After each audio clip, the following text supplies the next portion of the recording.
आज मैं जो कहानी सुनाने जा रहा हूँ उसका नाम है भूतिया गाड़ी। ये कहानी जम्मू कश्मीर के पहाड़ों पर रहने वाले दो भाइयों की है जिन्होंने नई गाड़ी लेकर लोगों की सहायता करने की सोची।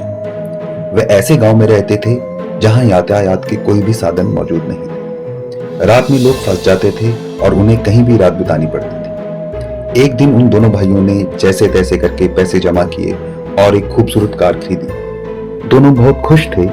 दिन में वे सिटीज में कार चलाते थे और रात में फंसे हुए लोगों को घर पहुंचाते थे, वो भी फ्री में। ऐसा करने में उन्हें बहुत मजा आता था और उन्होंने सोचा कि भगवान ने ही हमें इस काम के लिए प्रेरित किया है। सब लोग उन्हें दुआएं देके जाते थे। ऐसे ही 2 साल बीत गए। अब उनके परिवार वाले उन दोनों भाइयों के लिए शादी के लिए लड़कियां देखने लगे। 1 महीने पहले दोनों भाई शॉपिंग करने गए थे, लेकिन घर आते समय उन दोनों का एक्सीडेंट हो गया और वो दोनों भाई नदी में गिर गए। रात का समय था तो लोग भी उस रास्ते पे कम थे। जब तक उन्हें निकालने आए वो मर चुके थे।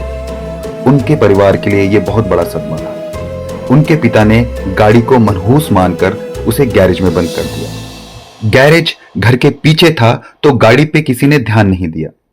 एक दिन उनके पिता ने सुबह उठ कर देखा कि गाड़ी पे खूब मिट्टी पड़ी हुई है और गाड़ी की पिछली सीट पे बहुत सारा सामान है।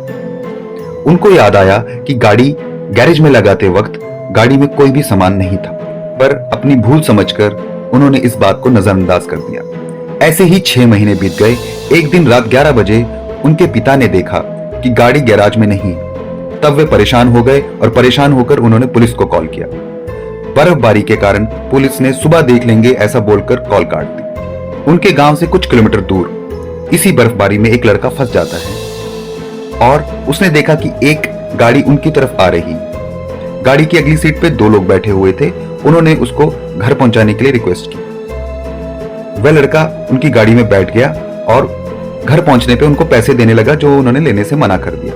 घर पहुंचने पे उस लड़के को लगा कि उन्होंने इन आदमियों को कहीं देखा है। बहुत सोचने पर उसे याद आया कि उसने कुछ पुराने न्यूज़पेपर में इन दोनों आदमियों की तस्वीरें देखी थी। किसी तरह उनके घर का पता निकालकर वह आदमी उनके घर तक पहुंचा और उनके पेरेंट्स के आगे उसने सारा सच बता दिया कि कैसे आज भी वे दोनों सब लोगों की हेल्प कर रहे हैं जो भी रास्ता भटक जाते। यह सुनकर उनके माता पिता बहुत भावुक हो गए। उन्होंने ये सुनते ही गैराज का दरवाजा हमेशा के लिए खोल दिया ताकि गाड़ी हमेशा फंसे हुए लोगों की मदद कर सके।